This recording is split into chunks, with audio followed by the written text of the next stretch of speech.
Friends, welcome to my YouTube channel. एक बार मैं फिर से आप सभी का स्वागत करता हूं अपने यूट्यूब चैनल में।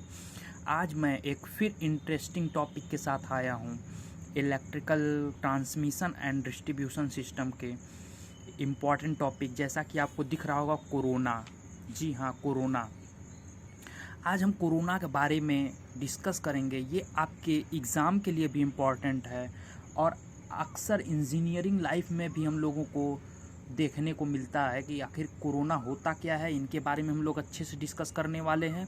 और कोरोना किस वजह से होता है, क्या कारण है कोरोना का होने का, कोरोना किस वजह से होता है, उनको भी मैं अच्छे से डिस्कस करने वाला हूं। तो लास्ट तक बने रहिएगा वीडियो में, बिना स्किप किए पूरे वीडियो को अंत तक देखिएगा। आपको मैं आशा करता हूं कि बहुत ही अच्छे से समझ में आने वाला है। बहुत ही इंटरेस्टिंग टॉपिक को मैं लेकर के आया हूं। तो चलिए बिना समय बर्बाद किए हम अपने टॉपिक को स्टार्ट करते हैं। ओके स्टूडेंट्स, तो मैं पहले आप लोगों को कोरोना को विजुअलाइज कराता हूं कि कोरोना होता क्या है। उसके बाद मैं इसके डेफिनेशन को डिस्कस करूंगा और इम्पॉर्टेंट टर्म्स को भी डिस्कस करूंगा। तो कोरोना, जैसा कि हम जानते हैं कि कभी भी आप लोग ट्रांसमिशन लाइन के नीचे से अगर गुजरते होंगे या फिर कभी गए होंगे तो आप देखे होंगे कि हमें एक नॉइज़ सुनाई देता है, झनझनाहट की आवाज़ सुनाई देती है। तो वो किस वजह से होता है? वो कोरोना के कारण ही होता है। That is the corona effect. यानी कि कोरोना जो होता है, ट्रांसमिशन लाइन के नीचे से जब आप गुजरेंगे तो हीसिंग नॉइज़ सुनाई देता है। और साथ में अगर आप रात में देखेंगे तो एक चमक भी दिखती है, वायलेट ग्लो चमक होती है। वो भी हमारा एक कोरोना का कारण है। तो ये प्रैक्टिकली मैं बता रहा था। अब मैं इसके डेफिनीशन को समझता हूँ कि कोरोना आखिर में होता क्या है। ठीक है, आइए हम लोग चलते हैं अपनी डेफिनीशन की ओर। स्टूडेंट्स, तो जैसा कि आप लोगों को दिख रहा होगा डेफिनीशन कि the ionisation of insulating material surrounding the surface of conductor of a transmission line called corona. यानी कि जो इंसुलेटिंग मटेरियल होता है कंडक्टर के सराउंडिंग चारों ओर, तो कंडक्टर हमारा ओवरहेड ट्रांसमिशन लाइन से हमारा कंडक्टर जो पास होता है, तो उस कंडक्टर के आजू बाजू जो आसपास होते हैं एयर होते हैं। ठीक, तो वो एयर हमारा क्या है, एक तरह का इंसुलेटिंग मटेरियल है। तो वो इंसुलेटिंग मटेरियल हमारा क्या होता है, आयोनाइज हो जाता है।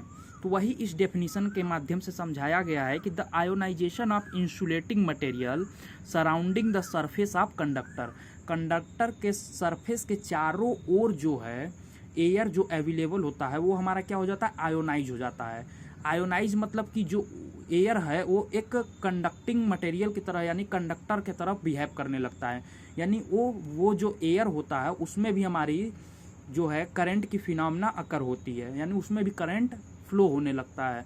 तो उस वजह से जो एयर आयोनाइज होता है वो हमारा क्या कहलाता है, ट्रांसमिशन लाइन में वो हमारा क्या कहलाता है, कोरोना कहलाता है।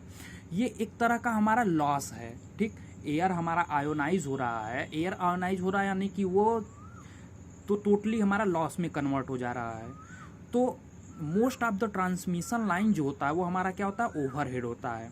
अधिकतर हम लोग ओवरहेड ही देखते हैं, अंडरग्राउंड बहुत कम देखने को मिलता है। अंडरग्राउंड क्यों नहीं यूज करते हैं?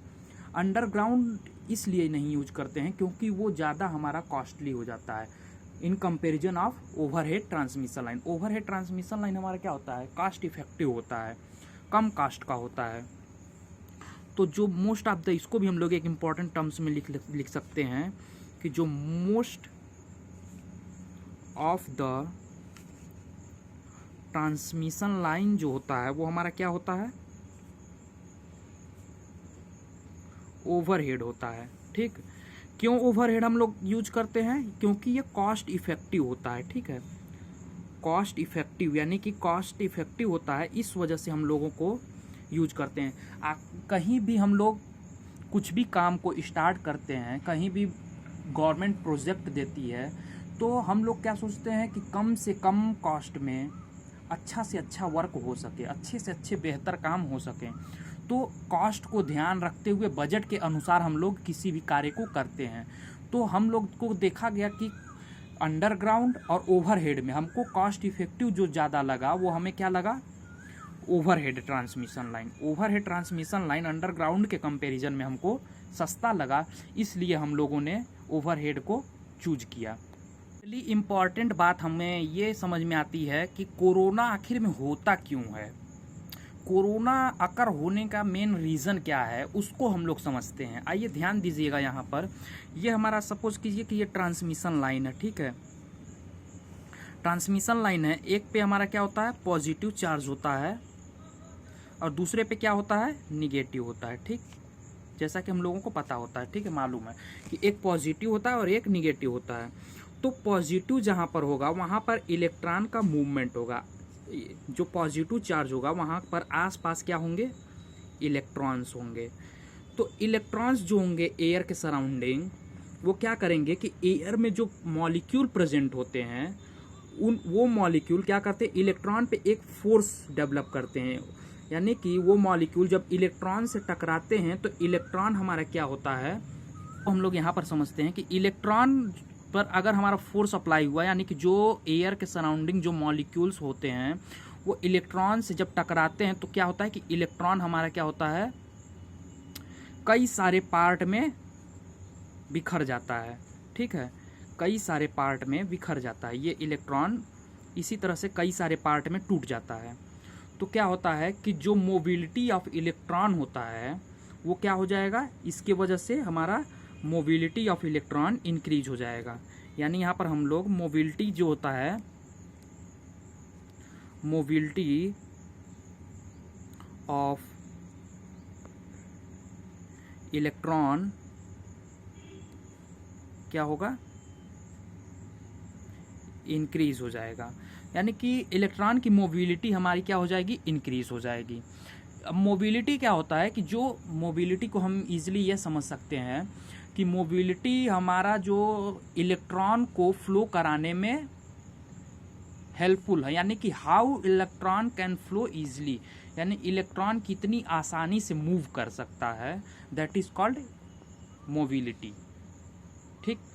अब जैसे मोबिलिटी हमारा इंक्रीज हुआ, जब हमारा मोबिलिटी इंक्रीज होगा तो क्या होगा कि जो ये दो ट्रांसमिशन लाइन के बीच में जो गैप है इसमें एयर होते हैं, ये एयर क्या हो जाएंगे, आयोनाइज हो जाएंगे, ठीक। यानी कि ऑक्सीजन प्लस इलेक्ट्रॉन से हमारा क्या हो जाएगा, आयोनाइज हो जाएगा एयर, यानी एक ओजोन गैस फॉर्म कर लेगा। ये O3 हमारा क्या होता है, ओजोन गैस। इसके वजह से हमारा क्या होता है, फिनोमिना, ये फिनोमिना जो होता है कोरोना होता है, ठीक। यानी कि जब हमारा इलेक्ट्रॉन मॉलिक्यूल से, एयर मॉलिक्यूल से, एयर में जो प्रेजेंट मॉलिक्यूल हैं उनसे टकराया तो क्या हुआ कि कई सारे पार्ट में हमारे इलेक्ट्रॉन बिखर गए। तो वो इलेक्ट्रॉन क्या हुए कि इनके बीच में जो गैप था, एयर था, वो एयर हमारा क्या हो गया, आयोनाइज हो गया। एयर आयोनाइज हो गया। एयर आयोनाइज होने से क्या होगा कि ये कंडक्टर और ये कंडक्टर के बीच में जो भी एयर होगा ये क्या करेगा, कंडक्टर की तरह ही बिहेव करने लगेगा। यानी कंडक्टर की तरह जब बिहेव करने लगेगा तो ये हमारा क्या हो जाएगा, इसकी वजह से आयोनाइजेशन ऑफ एयर की वजह से शॉर्ट सर्किट फिनोमिना अकर हो जाएगी। शॉर्ट सर्किट हो जाएगा, ये कंडक्टर आपस में शॉर्ट सर्किट होगा तो ये हमारी जो ट्रांसमिशन लाइन है ये क्या हो जाएगी, ब्रेक डाउन में हो जाएगा, ब्रेक डाउन हो जाएगा। यानी transmission line totally shut down हो जाएगा शॉर्ट सर्किट की वजह से, ठीक। फॉल्ट अकर हो जाएगा इसके अंदर।